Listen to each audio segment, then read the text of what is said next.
At the moment, most people are using AI in one particular way.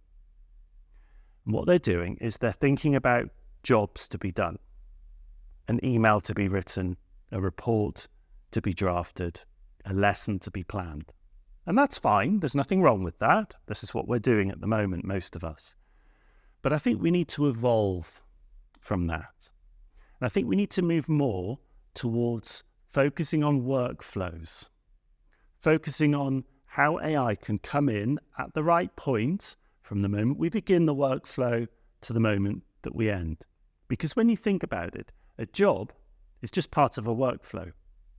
We don't have standalone jobs that float free of the work that we're doing. If we have a report to write, it's because we have to submit it as part of a longer proposal. If we have an email to send, it's because it's part of a larger piece of communication we're doing with that person. So when we start thinking about workflows, starting from point A, going to B, to C, to D, and so on, then we can start seeing AI working as a partner at certain points of the process. So an example might be, we have a project that we're about to begin, maybe a strategic plan that we have to write. If you ask AI from the very beginning to help you with it, often what it will come up with is actually quite bland, quite generic, quite samey, because it's built on existing human language.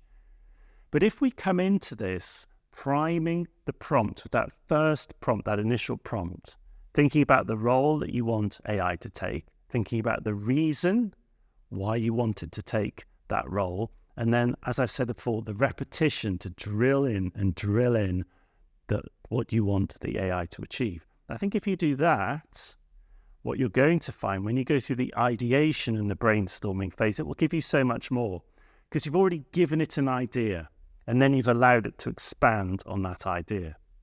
Similarly, if you go to the other end of the spectrum, and you're focusing on that final draft, that final submitted, polished piece of writing. If you just give it over to AI, particularly ChatGPT, what do you get? Well, you get something which sounds like everybody else using AI right now.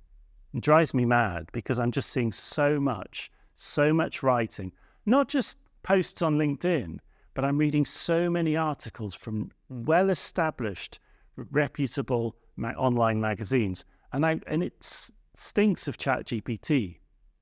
So if you want your voice to be heard, if you want you to be heard, don't use it, or at least redraft, Redraft that copy so it's in your voice. So at the very, very beginning of the project and the very, very end of the project, I firmly believe it should be human. What happens in the middle, the process, the mapping out, the ideation, the structuring, the planning, brilliant for AI to do that. The other thing to bear in mind is that actually some AIs are better at certain things than others. So ChatGPT is great at taking an initial idea and expanding on it. ChatGPT is also really, really good at structuring your writing, taking your initial bullet points and expanding on them and so on and so forth. However, Claude is a much better writer. You just try it. Put in the same prompt to ChatGPT and Claude. It's terser.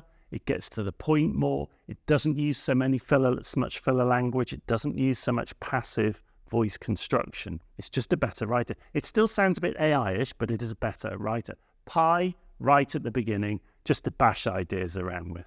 Don't expect to get anything particularly structured or long from Pi, because it doesn't work like that.